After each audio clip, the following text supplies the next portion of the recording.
Bismillahirrahmanirrahim. Assalamualaikum warahmatullahi wabarakatuh.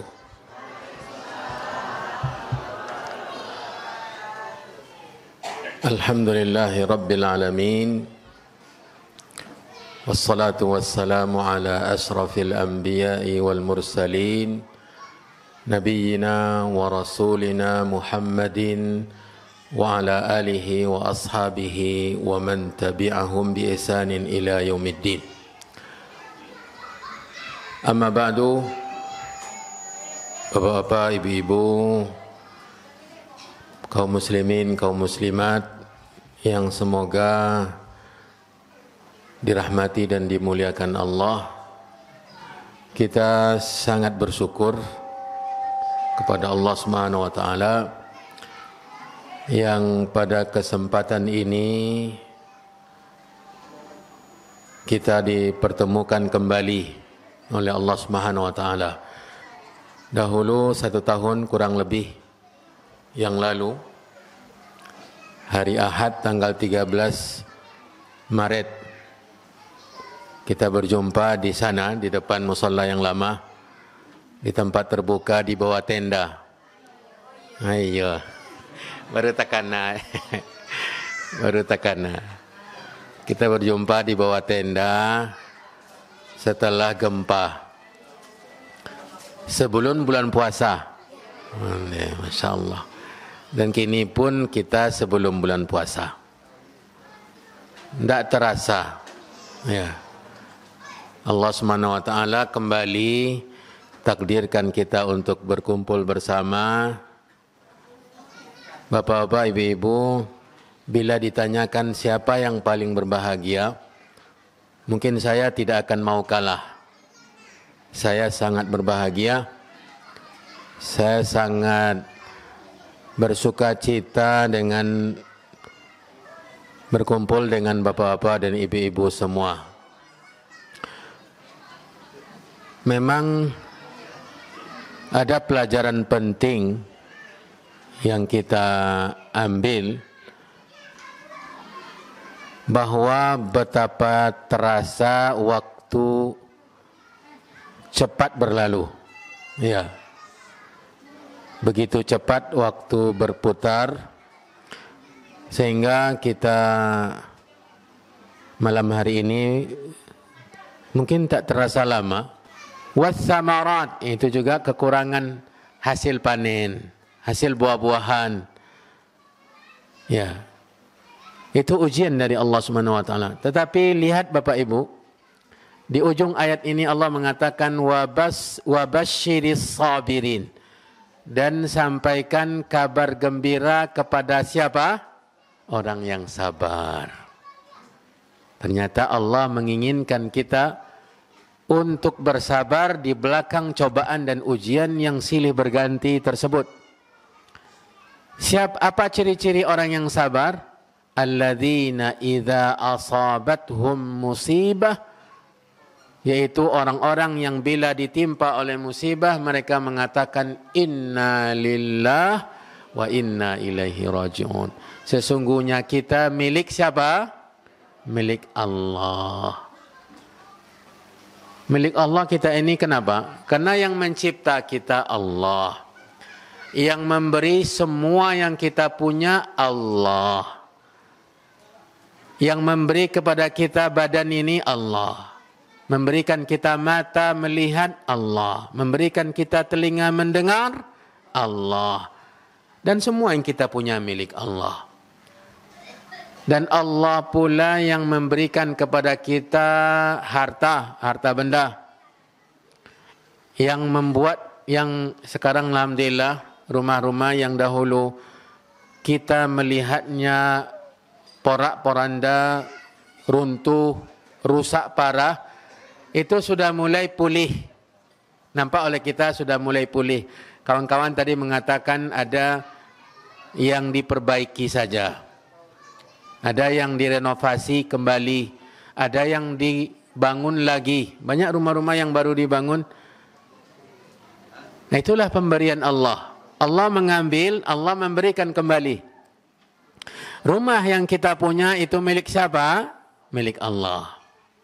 Makanya ketika Allah hendak mengambilnya, artinya mencabutnya dari kita, kapan saja Allah bisa melakukannya. Ya. Wa naqsim minal amwali wal anfusi wath thamarat wa basyiris sabirin alladzina idza asabathum musibah qalu inna lillah. Sesungguhnya kami milik Allah. Kita semua yang berada di musalla, saya tadi tertarik dengan nama Al-Marhamah. Ya, Bapak Ibu yang dirahmati dan dimuliakan Allah, semoga memang musalla ini selalu menjalin kasih sayang di antara kita. Marhamah itu apa artinya? Kasih sayang. Kasih sayang. Yang mempertemukan kita yang tidak saling kenal, mengumpulkan kita yang saling tidak tahu dan tidak kenal mengenal. Yang mempertautkan kita adalah al-marhamah karena Allah Subhanahu wa taala. Bapak Ibu yang dirahmati dan dimuliakan oleh Allah, innalillah, kita ini milik Allah. Wa inna ilaihi raji'un, dan kita semua kembali kepada siapa? Kembali kepada Allah. Maksudnya kembali kepada Allah ini apa Bapak-bapak dan Ibu-ibu? Yaitu nanti kita akan dihadapkan satu persatu kepada Allah. Kapan itu Pak Ustadz? Yaitu ketika nanti kita dibangkitkan setelah mati. Awak kau sebagai seorang muslim, sebagai seorang mukmin wajib beriman bahwa setelah kita mati, kita hidup kembali. Jangan sampai awak masih mengatakan bahwa hidup cuma satu kali Pak Ustadz.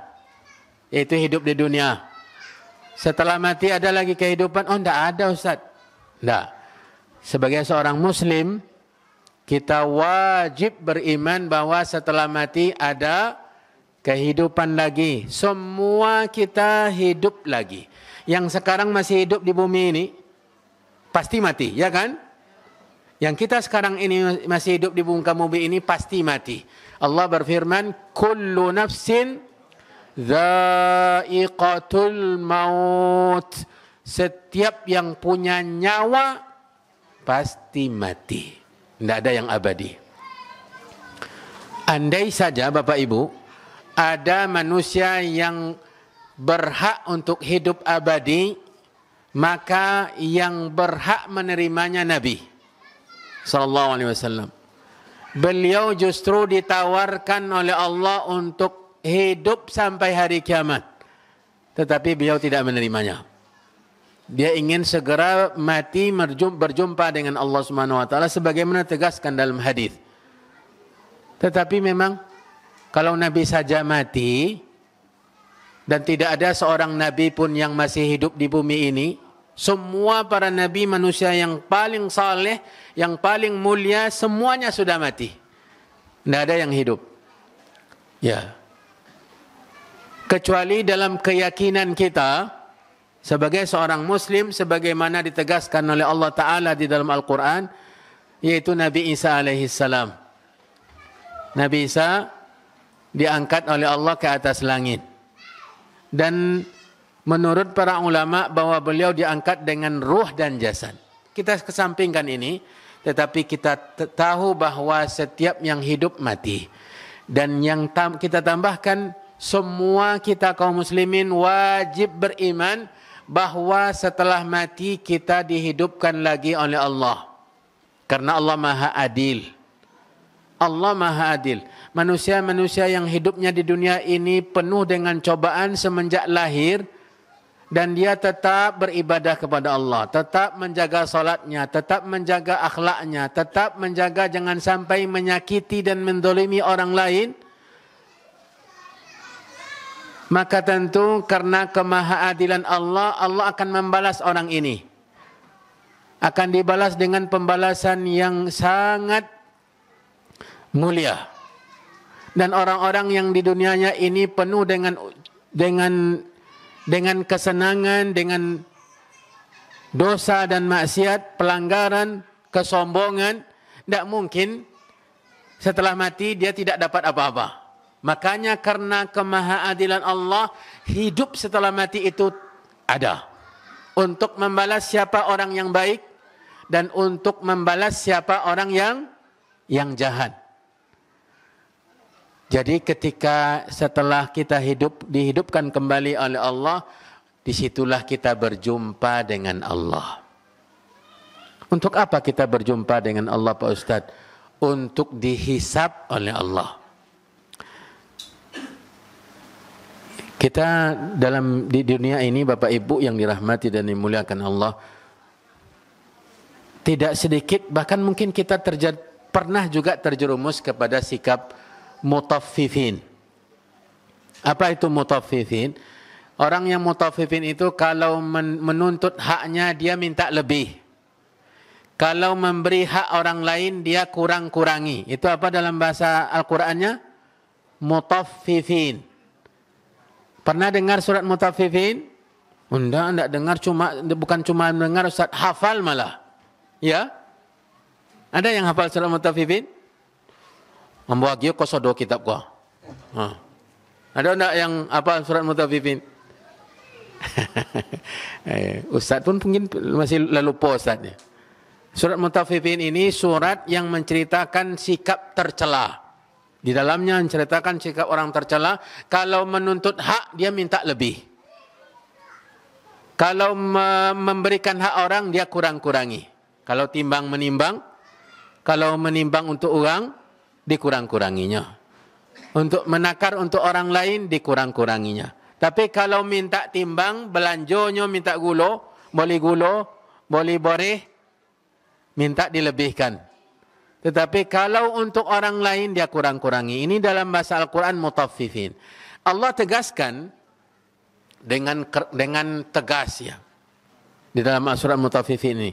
Ala yadhunnu ulaika annahum mab'utsun liyaumin 'azim yauma yaqumun nasu lirabbil alamin. Apakah orang-orang yang mutaffifin itu tidak menyangka, tidak mengira bahwa mereka akan dibangkitkan? Ini kehidupan setelah mati ini Bapak Ibu. Mereka yang dengan semena-mena mutaffifin, tidakkah mengira bahwa mereka akan dibangkitkan ketika mereka tegak menghadap Allah? Yauma yaqumun nasu lirabbil alamin. Manusia semua akan dibangkitkan untuk berjumpa dengan Allah. Nabi Muhammad SAW yang awak cintai, bersabda dalam hadis yang diriwayatkan oleh Imam Muslim, "Ma minkum min ahadin illa sayukallimuhu rabbuhu." Tidak seorang pun kalian wahai manusia kecuali Allah akan langsung berbicara dengan kalian. Allah bertanya kepada kita. Ada 4 pertanyaan yang diberikan, yang dilontarkan kepada setiap kita. Ada 4 pertanyaan soal. Yang pertama tentang umur. Untuk apa kita gunakan umur kita di dunia? Catat soal kau Bu, Pak. Jangan sampai awak, kita kau masih hidup kini kok. Jangan sampai awak nanti tidak menjawab pertanyaan ini kecuali yang kita jawab adalah dosa semuanya. Lalai dari perintah Allah. Ya. Ini pertanyaan yang pertama. Umurmu kamu isi untuk apa? Yang kedua, masa muda. Masa muda. Kenapa masa muda dikhususkan padahal umur termasuk di dalamnya? Masa muda termasuk umur kita. Karena masa muda ini masa, apa kata Roma Irama? Masa kekuatan yang luar biasa. Masa semangat, masa sehat untuk beribadah itu masih kuat. Maka secara khusus nanti akan ditanya oleh Allah tentang masa muda kita. Yang masih merasa muda jangan sampai kalah oleh orang tua-tua dalam beribadah. Subhanallah, saya di sebuah masjid di dekat rumah saya di Pekanbaru sana. Di masjid itu berpacu antara orang yang tua-tua dengan yang muda-muda beribadah. Dan ternyata seringkali yang tua-tua lebih bersemangat berada di saf pertama dalam salat. Di saf pertama orang yang tua-tua. Dan bahkan ada dengan mata kepala saya melihat datang ke masjidnya pun selangkah demi selangkah. Kakinya bergetar-getar. Apa bahasa kajai itu? Menggigil. Karena sudah tua, sakit, tetapi masjid tidak pernah dia lupakan. Bahkan berpacu dengan mereka. Sampai pekan yang lalu saya masih bersalaman dengan orang tersebut. Paika masojinya batungke. Di papa dek bini. Kaki cik tidak bisa dilipik. Luwi je kakinya. Tetapi masjid, subhanallah, kajiannya kajian subuh. Dan selalu saya berikan semangat. Tetap kuat pak, tetap kuat pak. Dari wajahnya bercahaya. Cahaya kecintaan kepada ibadah salat berjamaah. Dan cobalah lihat di luar sana. Anak-anak muda kaum muslimin. Kita sangat bersedih ketika mereka nyaris tidak mengenal musalla, tidak mengenal masjid. Untuk menundukkan wajahnya, untuk rukuk dan sujud kepada Allah Rabbul Alamin. Bapak Ibu yang dirahmati dan dimuliakan Allah. Padahal yang akan ditanya nanti oleh Allah SWT masa muda. Pertanyaan ketiga, ketika kita dibangkitkan, dihidupkan kembali, ditanya oleh Allah, pertanyaan ketiga, harta. Alhamdulillah kita diberi oleh Allah harta di dunia, rezeki. Dan Allah yang menjatahkan rezeki kita. Dan rezeki kita pasti. Tidak usah khawatir Bapak Ibu. Yang penting ada ikhtiar, ada usaha. Dan tidak bermalas-malasan dan tidak mengedepankan memilih untuk pengangguran, rezeki kita akan datang. Nabi SAW bersabda dalam hadis yang sahih, "Lau annakum tatawakkaluna 'ala Allahi haqqa tawakkulihi la razaqakum kama yarzuqu at-tayra taghdu khimasan wa taruhu bitana." Andai kalian bertawakal dengan benar kepada Allah, maka Allah akan beri kalian rezeki sebagaimana Allah memberi rezeki kepada seekor burung. Banyak burung di sini. Bahasa kajainya apa burung? Ungge. Ungge ya. Banyak di sini? Banyak. Nabi kita memberikan perumpamaan. Tawakal itu membuat kita dicintai oleh Allah SWT dengan tawakal yang benar. Allah akan memberi kita rezeki sebagaimana Allah berikan rezeki kepada seekor burung. Burung itu membuat sarangnya di dahan pohon. Diambilnya satu persatu, ranting-ranting, disusunnya rapi-rapi. Disitulah dia berdiam. Di pagi hari sekali, dia tinggalkan sarangnya, kemudian terbang ke sana kemari, berpindah dari satu dahan ke dahan pohon yang lain. Matanya jelalatan mencari mana sumber rezeki. Terkadang dia bergumul dengan ulat, bergumul dengan lipan. Apa lipan itu? Kelabang. Bergumul dengan serangga-serangga untuk bisa menjadi santapannya. Petang hari nantinya dia kembali ke sarangnya kenyang. Makanya kalau kita bekerja, berikhtiar, berusaha, jangan takut rezeki karena Allah sudah menjatahkan. Allah sudah menjamin rezeki kita. Jalla fi'ula. Allah sudah menjamin. Dan rezeki harta kita itu nanti yang kita dapatkan di dunia ini ditanya oleh Allah dengan dua pertanyaan. Dua pertanyaan nanti untuk harta yang kita punya. Yang pertama, dari mana kita dapatkan harta tersebut?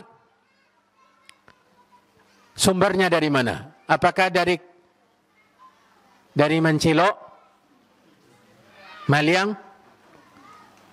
Baik mencilok yang maliang dengan yang terang-terangan atau kata orang mencilok, pancilok atau maliang berdasi.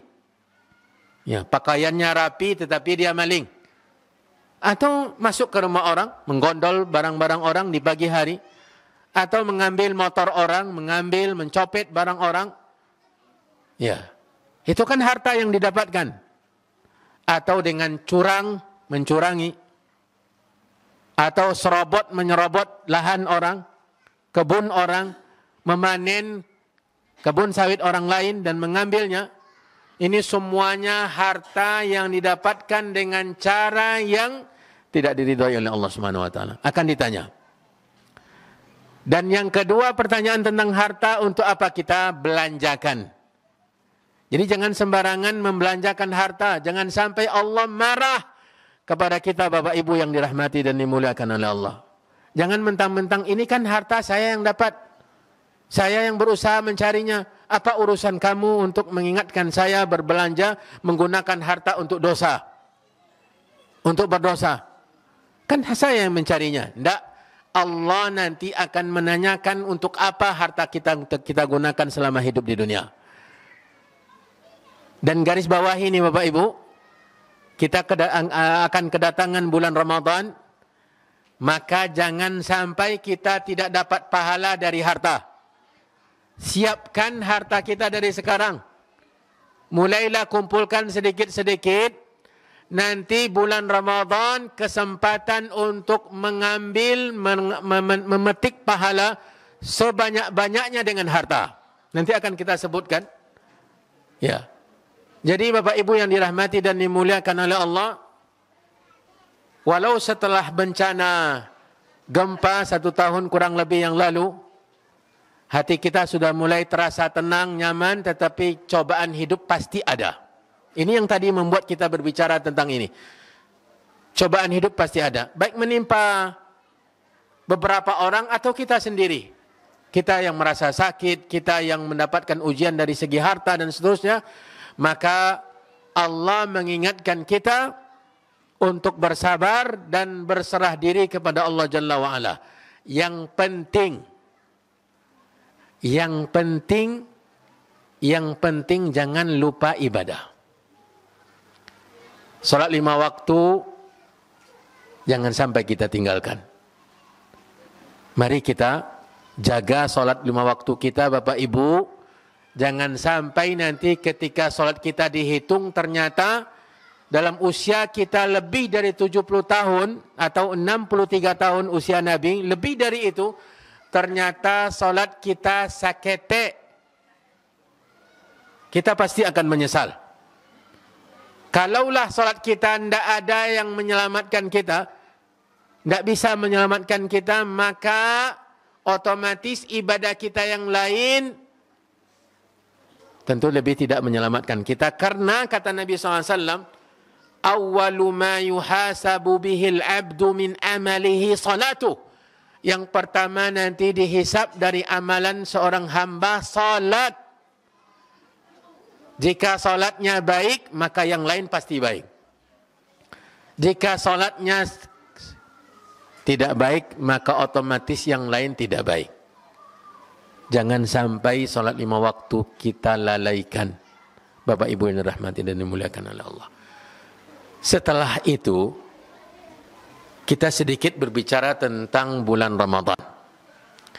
Yang pertama yang kita sampaikan adalah mengajak semua untuk memperbanyak doa. Apa? Mengajak semua untuk memperbanyak doa.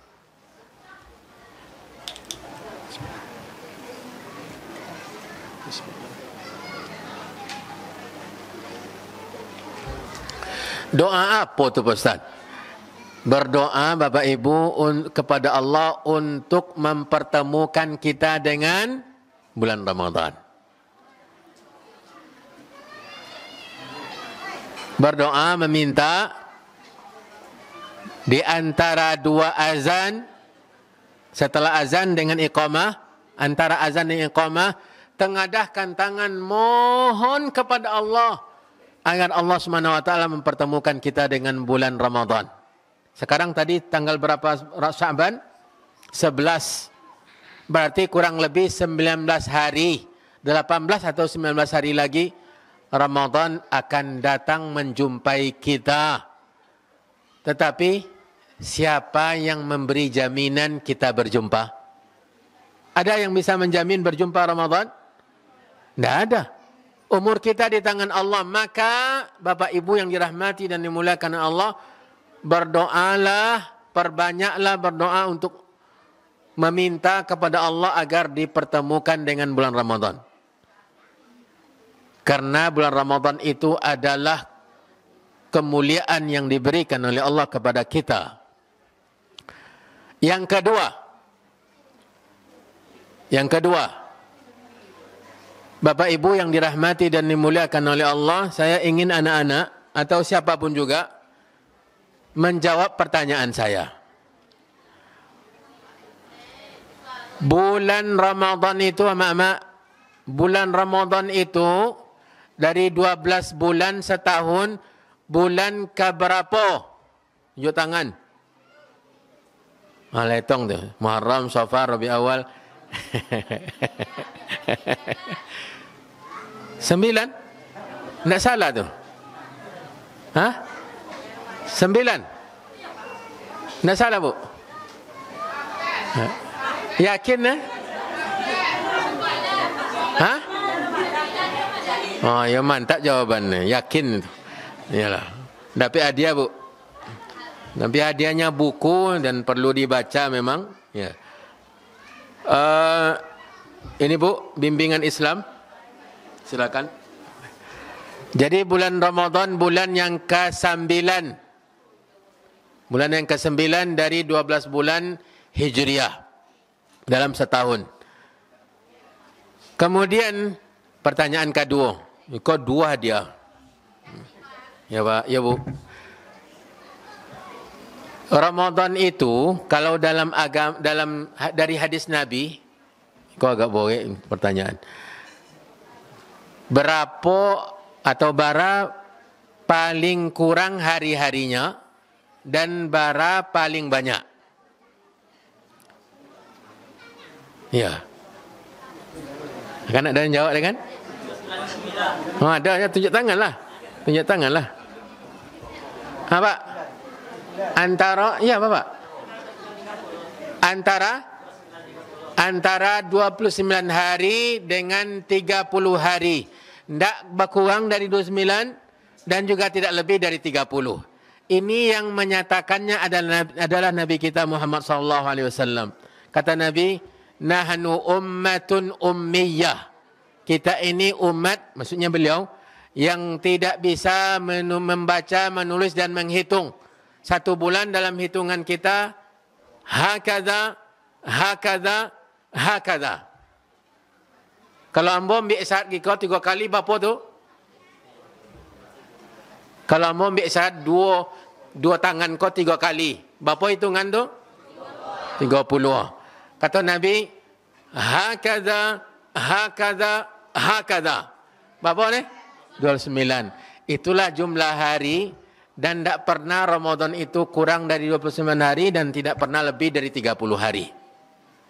Ini kata Nabi SAW dan apa tadi yang menjawab dapat hadiah. Ya. Silakan, Pak. Maaf. Kemudian Bapak Ibu yang dirahmati dan dimuliakan oleh Allah, berapa kali bulan Ramadan dilewati dek Nabi?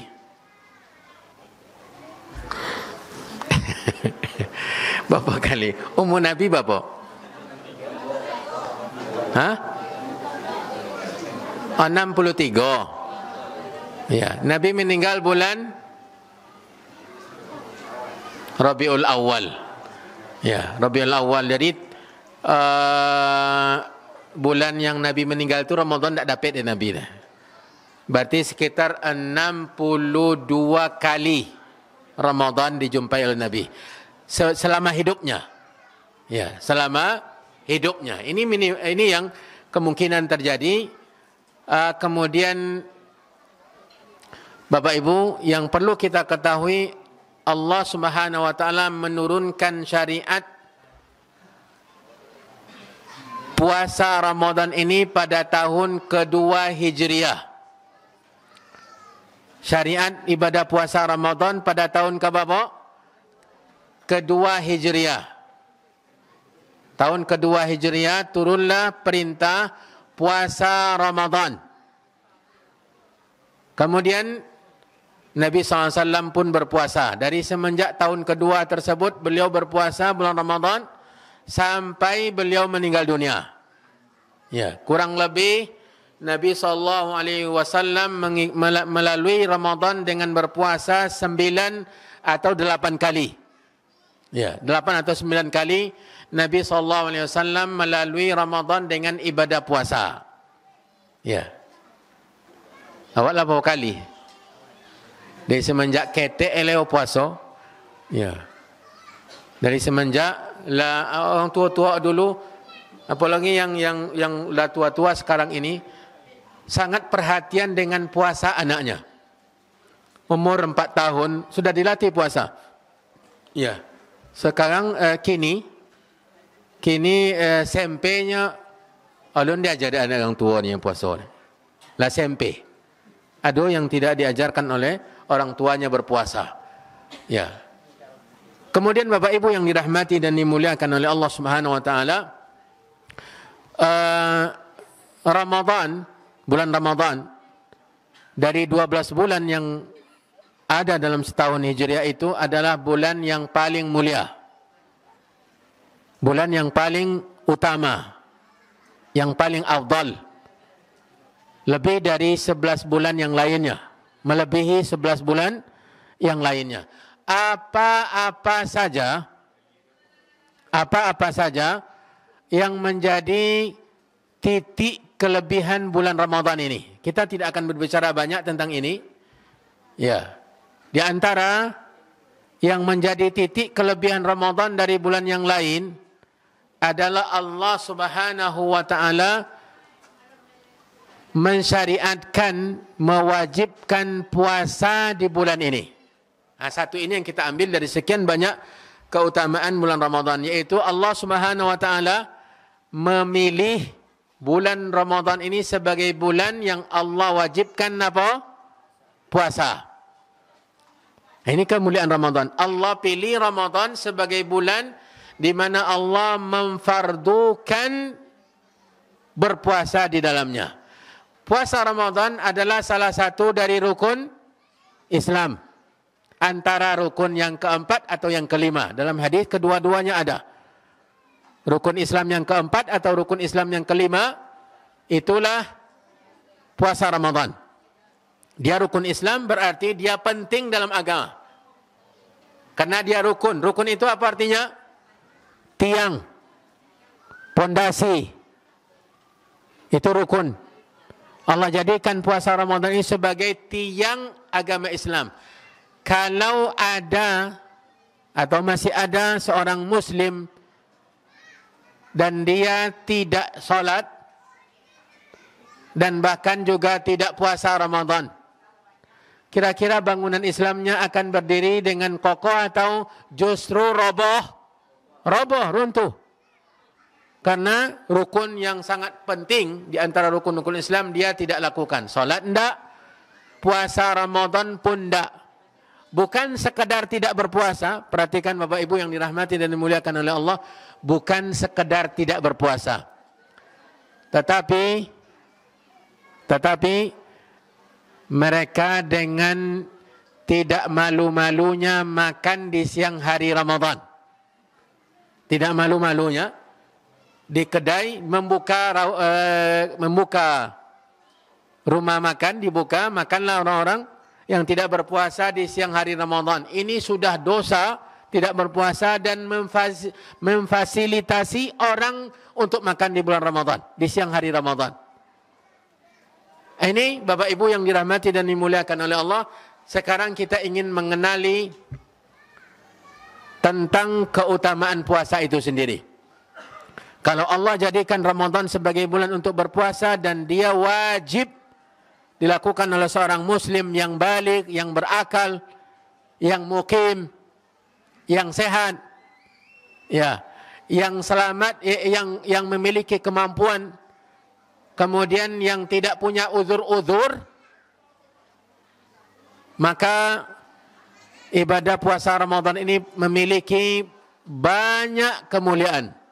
Yang pertama, perhatikan Bapak Ibu, Di antara kemuliaan puasa yang mana Allah Subhanahu wa taala mewajibkan di bulan Ramadan, yang pertama bahwa pahala puasa ini, pahala yang disiapkan oleh Allah untuk ibadah puasa itu tidak diberikan oleh Allah ukuran. Apa itu Pak Ustaz? Kalau ibadah-ibadah lain seperti salat, seperti membaca Al-Quran, seperti haji, itu minimal satu ibadah itu diberi pahala oleh Allah berapa kali lipat? 10 kali lipat. 10 kali lipat. Dan mari Bapak Ibu kita ikhlaskan niat kita dalam menghadiri pengajian ini, karena ketika kita tahu bahwa satu kebaikan minimal diberi oleh Allah lipatan 10 kali, maka bila Allah menerima ibadah kita malam hari ini, yaitu berkumpul untuk mendengarkan kajian, diterima oleh Allah, maka pahala yang kita dapatkan dari Allah minimal berapa kali lipat? 10 kali lipat, seakan-akan kita melakukan 10 kali pengajian, padahal hanya 1 kali kita lakukan pengajian di malam hari ini. Dan bahkan sampai pahala diberikan oleh Allah kepada setiap sebuah ibadah itu 700 kali lipat. Ini terkait dengan harta tadi Bapak Ibu. Insya Allah yang bersedekah itu bukan orang kaya. Jangan ditunggu kita jadi kaya baru kita bersedekah, tidak. Tetapi sedekah itu nilainya bukan pada nominal yang kita keluarkan, jumlahnya, tetapi pada keikhlasan kita bersedekah. Ambil pesan dari Nabi kita Bapak Ibu, bahwa bila seseorang bersedekah dengan seukuran 1 butir kurma harganya, nilainya, man tasaddaqa bi sadaqatin atau bi idli tamratin, barang siapa yang bersedekah dengan nilai 1 butir kurma. Tahu kurma? Sebutirnya sebesar apa? Sebesar genggam kepalan tinju saya ini? Tidak, kecil sekali. Sebesar 1 butir kurma nilainya. Kira-kira berapa ribu perak, berapa ribu rupiah itu? Sekilo berapa kurma gini? Taruhlah sekila. Taruhlah sekilo 150.000 lah. Atau lebih, atau kurang dari itu. 1 butir tetap murah terasa oleh kita. Bila kita bersedekah dengan nilai 1 butir kurma itu dan Allah menerimanya, maka Allah Subhanahu wa taala akan perbanyak, akan ditambah oleh Allah sampai menjadi sebesar gunung Talamau. Gunung apa namanya yang tinggi itu? Talamau. Kira-kira kalau dikumpulkan kurma, berapa buah kurma untuk bisa setinggi gunung Talamau? Bayangkan, seketik bahasa dokanya, tetapi Allah Subhanahu wa taala perbanyak pahalanya. Maka Bapak Ibu yang dirahmati dan dimuliakan oleh Allah, itu ibadah selain puasa. Lalu bagaimana dan apa yang berlaku untuk puasa ini? Bapak Ibu yang dirahmati dan dimuliakan oleh Allah, kalau kita tahu betapa besarnya keutamaan berpuasa, dalam poin yang sekarang ini mungkin kita akan bersemangat puasa nantinya. Kata Allah bahwa Dia memberi balasan untuk ibadah puasa tanpa ukuran. Tidak lagi ukurannya seperti buah kurma tadi. Tidak lagi 700 kali lipat, dia di atas itu lagi. Dan Allah Maha Pemberi, Allah Maha Kaya. Maka untuk 1 hari puasa, Allah akan memberikan pahala yang tidak ada batasnya. Kalau yang tadi ada batasnya, minimal 10 kali, atau bisa menjadi 700 kali lipat, atau seperti buah kurma, 1 butir kurma tadi yang bisa menjadi sebesar gunung, tetapi puasa lebih daripada itu. pahala yang disiapkan oleh Allah Subhanahu wa taala untuk ibadah puasa. Allah Subhanahu wa taala menjelaskan ini dalam hadis qudsi bahwa Allah Subhanahu wa taala berikan pahala untuk orang yang berpuasa tanpa ukuran. Nah, ini yang pertama. Maka Bapak Ibu yang dirahmati dan dimuliakan oleh Allah, mari kita persiapkan diri untuk berpuasa dengan baik. Memulainya bisa jadi di bulan Sya'ban ini berlatih, bersiap-siap, melakukan pemanasan puasa hari Senin Kamisnya, atau perbanyak puasa di bulan Sya'ban ini agar kita bulan Ramadan nanti sudah terbiasa dan tidak lagi berat berpuasa. Para jemaah, Bapak Ibu yang dirahmati dan dimuliakan oleh Allah, ulang kaji balik bahwa salah satu dari keutamaan bulan Ramadan yang sangat banyak adalah Allah mewajibkan di bulan Ramadan apa? Puasa. Kenapa puasa ini menjadi salah satu keistimewaan bulan Ramadan? Karena ibadah puasa ini adalah ibadah yang mulia. Satu dari keutamaan puasa tadi apa? Allah Subhanahu wa taala spesialkan, istimewakan dengan pahala, yang mana pahala yang diberikan oleh Allah untuk ibadah puasa ini tidak ada ukurannya. Tidak diberi takaran oleh Allah. Kalau ukuran ibadah-ibadah yang lain antara 10 sampai 700 kali lipat, sementara puasa tidak. Berarti lebih dari itu, karena Allah Maha Kaya, Allah Maha Pemurah. Allah yang mengatakan bahwa puasa itu miliknya. Jadi kita pelaku puasa, tetapi pemiliknya siapa? Pemiliknya Allah. Ya, pemilik puasa yang kita lakukan itu Allah Subhanahu wa taala. Ini sebuah keistimewaan, dan itu keistimewaan puasa yang kedua. Yang pertama, pahala puasa itu lepas dari ukuran takaran. Yang kedua, pemilik ibadah puasa itu adalah Allah, berdasarkan hadis qudsi yang sahih. Keutamaan yang ketiga dari ibadah puasa, Allah Subhanahu wa taala menjauhkan dengan puasa itu kita dari neraka. Siapa yang tidak mau jauh dari neraka? Semua kita mau. Kita tidak akan mau masuk neraka. Karena neraka itu siksa Allah yang pedih di dalamnya, api yang menyala-nyala, segala bentuk azab dan siksa yang sangat keras dari Allah Jalla wa'ala. Nabi mengabarkan, dan perhatikan Bapak Ibu, ini yang harus kita hadirkan ketika nanti kita berpuasa. Niat ini. Kata Nabi, man sama yawman fi sabilillah ba'adallahu wajhahu anin nar 70 kharifan. Barang siapa yang berpuasa karena Allah satu hari, tidak 30 hari, tidak 29 hari, tetapi satu hari, dengan ikhlas karena Allah Subhanahu wa taala, Allah menjauhkan wajahnya, menjauhkan dia tentunya dari neraka 70 tahun perjalanan. Benar-benar jauh, Bu. Jauh.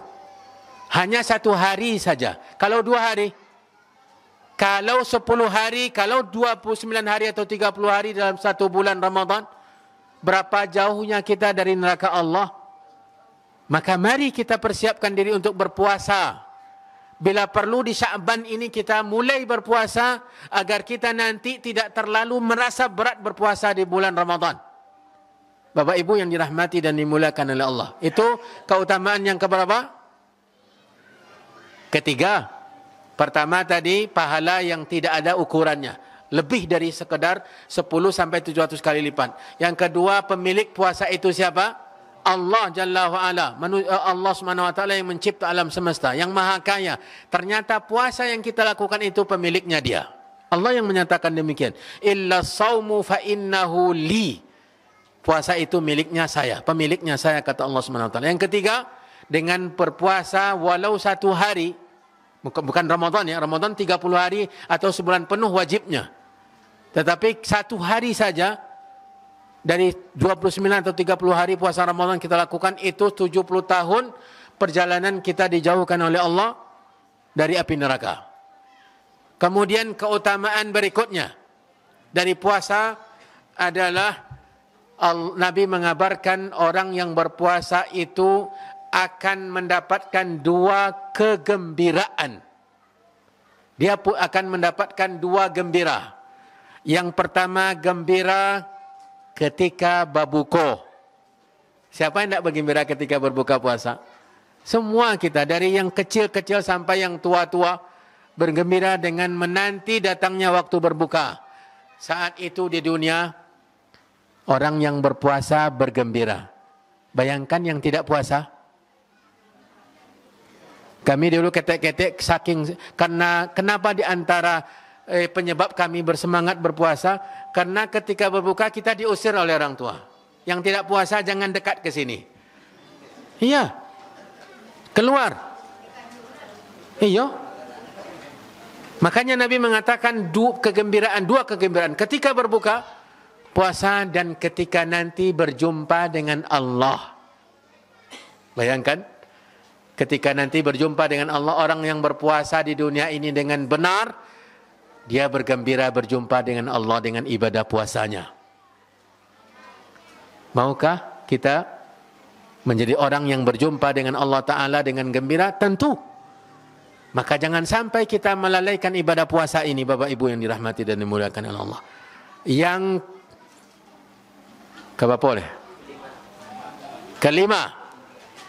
Dan ini yang terakhir, bukan yang paling terakhir, yang terakhir kita bahas. Karena tidak mungkin kita panjang-panjang ya berbicara pada kesempatan ini. Keutamaan berpuasa yang kelima. Yang kelima, bahwa untuk orang yang berpuasa nanti, berpuasa di dunia ini nanti, Allah khususkan pintu untuk memasuki surga. Ya. Allah sediakan pintu khusus untuk berpuasa untuk masuk surga. Nabi yang mengabarkan bahwa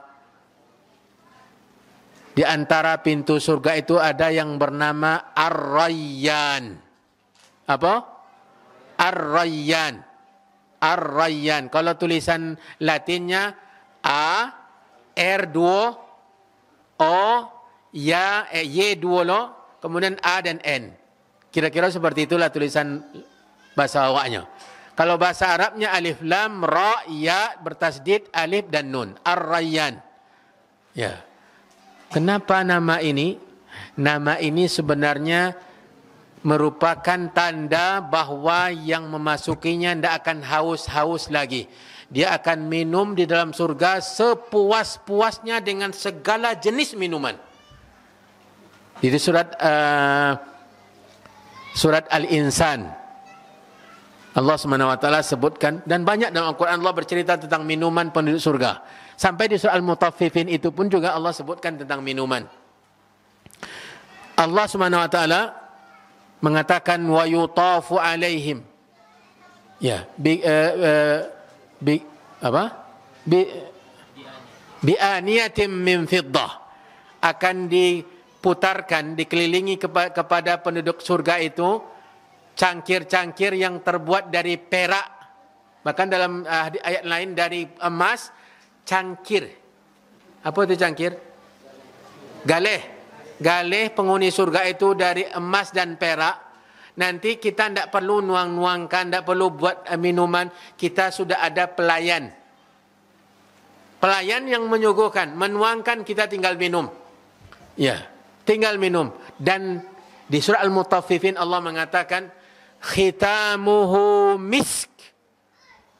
Tegukan terakhir dari minuman itu bagaikan kasturi, harum dan lezat. Awak kalau minum kopi itu tegukan yang pertama apapun kopinya dengan tegukan yang tersisa di dalam cangkir itu berbeda. Tegukan pertama dengan tegukan terakhir. Yang pertama karena masih hangat, enak. Kita minumnya terdengar bunyinya. Tapi kalau yang tinggal tersisa terakhir, itu rasanya kalau sudah tidak panas lagi, tidak sama dengan yang tegukan pertama. Tetapi di surga, itu justru yang terakhir itu diberikan keistimewaan oleh Allah SWT. Khitamuhu misk. Minuman tegukan yang terakhir itu bagaikan kasturi. Aromanya semakin harum, rasanya pun semakin lezat. Itulah surga Allah Subhanahu wa taala. Indah. Makanya dikhususkan pintu yang dinamakan dengan Ar-Rayyan yang memasukinya hanya orang yang berpuasa di dunia. Yang berpuasa di dunia. Bapak Ibu yang dirahmati dan dimuliakan oleh Allah. Banyak sebenarnya keutamaan-keutamaan ibadah puasa. Tetapi saya yakin untuk menjadi pelecut kita, yang melecut kita nanti agar tetap bersemangat menyambut Ramadan. Karena Ramadan itu, bulan Ramadan, nama yang kita kenal adalah bulan apa? Bulan puasa. Nama yang terkenal di antara kita bulan puasa karena memang Ramadan itu yang ibadah yang paling utama di dalamnya puasa itu sendiri. Kalau kita tidak berpuasa atau kita sembarangan saja berpuasa, maka Ramadan tidak bermakna. Orang nanti berhari raya, kita ikut berhari raya, padahal kita sebenarnya tidak berlebaran, tidak berhari raya. Karena yang berhak untuk gembira ketika berbuka, ketika Idul Fitri itu adalah orang yang berpuasa di bulan Ramadan. Bapak Ibu yang dirahmati dan dimuliakan oleh Allah. Itulah beberapa, tepatnya 5 dari keutamaan berpuasa yang menjadi keindahan bulan Ramadan. Dan kita berpesan, ketahuilah Bapak Ibu yang dirahmati dan dimuliakan oleh Allah, Ramadan bukan sekedar ibadah puasa. Karena memang kita tahu itu bulan puasa, tetapi jangan dikira Ramadan itu hanya bulan puasa. Bulan Ramadan juga bulan salat tarawih. Ramadan itu bulan salat tarawih. Jangan sekedar berpuasa di siang harinya sementara musalla al-marhamah ini di malam harinya kosong, tidak ada yang salat tarawih. Jangan kira. Bahkan Nabi menggabungkan antara keutamaan puasa dengan salat tarawihnya. Man shama ramadhana imanan wa ihtisaban ghufira lahu ma taqaddama min dhanbi. Man qama ramadhana imanan wa ihtisaban ghufira lahu ma taqaddama min dhanbi. Itu yang kedua. Siang harinya berpuasalah dengan benar. Puasakan semua organ tubuh kita. Puasakan mata kita dari melihat yang haram. Puasakan lidah kita dari berkata dusta, dari memperbincangkan, menyebut buruk-buruk orang. Puasakan lidah kita dari berdusta. Ya. Puasakan lidah kita dari berkata yang menyakiti hati orang. Dan puasakan semua dari murka Allah Subhanahu wa taala. Malam harinya hiasi malam Ramadan dengan salat tarawih. Ketika berbuka sekedarnya saja. Jangan sampai setelah selesai berbuka kita duduk tasanda. Setelah berbuka duduk tasanda. Tidak bisa bergerak lagi. Ya. Apalagi untuk salat ke musalla ini. Kemudian yang ketiga pesan saya untuk perjumpaan kita, tadi sudah sempat berkali-kali saya sampaikan, jangan lupa beribadah dengan harta di bulan Ramadan. Kata Abdullah bin Abbas dalam hadis riwayat Bukhari, kana Rasulullah SAW ajwadan nas wa kana ajwada ma yakunu fi Ramadan hina yalqahu Jibril fayudarisuhul Quran. Nabi kita adalah manusia yang paling dermawan. Tidak pernah dia berhadapan dengan orang yang meminta-minta kecuali dia memberi. Bahkan kalau dia memberi, dia tidak takut kekurangan. Seberapa yang ia punya dia kasihkan kepada orang yang meminta. Pernah dia memberi kepada orang yang meminta. Nah, perawi tidak mengatakan 100-200 ekor kambing. Tetapi 1 lembah kambing. 1 lembah. Lembah itu tempat di antara 2 gunung. Sebanyak itu kambing diberikan oleh Nabi kepada seseorang yang meminta-minta. Meminta sesuatu harta kepadanya. Nabi paling dermawan. Tetapi kata Abdullah bin Abbas, di bulan Ramadan kedermawanan Nabi semakin tinggi. Ya. Maka jangan lupa, taruhlah kita pelit di bulan yang lain, tapi jangan sampai kita pelit di bulan Ramadan. Di antara ibadah yang kita sangat anjurkan, karena ini berdasarkan hadis, adalah memberi bukaan untuk orang yang berpuasa. Kalau Bapak Ibu ingin mendapat pahala puasa dari orang lain, maka berikan mereka berbuka puasa. Jangan kita serahkan puasa kita kepada orang lain dengan cara berdosa kepada mereka. Tidak. Yang mesti kita lakukan adalah mendapat pahala dari puasa orang lain yang mana pahala mereka tidak berkurang. Caranya apa? Siapkan makanan santapan berbuka untuk mereka. Pilih yang ibadahnya banyak. Yang alim-alim, yang saleh, yang kita yakin puasanya terjaga dari dosa. Ya. Ya. Jangan pula yang alim-alim nunggu bukaan orang. Ya. Dia harus, karena dia alim tentu lebih banyak lagi membukakan orang lain. Nah, ini diantara dengan ibadah bersedekah. Dan jangan lupakan orang-orang yang membutuhkan bantuan harta kita, anak-anak yatim dan yang seterusnya. Kemudian terakhir, ya, dan bukan paling terakhir juga, jangan lupa untuk memperbanyak bertaubat dan beristighfar. Meminta dibebaskan oleh Allah dari api neraka di bulan Ramadan. Berdoa, beristighfar, minta ampun, bertaubat, minta dibebaskan dari api neraka dari Allah selama puasa. Ada satu tambahan yang ketiga, yang terakhir ini adalah sebelum berbuka tengadakan tangan. Ya Allah, ampuni dosa-dosa saya. Terima ibadah puasa saya. Ampuni dosa kedua orang tua saya. Ikhlaslah meminta karena dosa orang yang berpuasa dikabulkan oleh Allah Jalla fi'ula. Bapak Ibu yang dirahmati dan dimuliakan oleh Allah, saya sebenarnya ingin banyak menyampaikan, tetapi saya rasa cukup. Saya juga tidak ingin memberatkan semua. Dan saya berharap semoga apa yang disampaikan tadi bermanfaat untuk saya pribadi dan kita semua.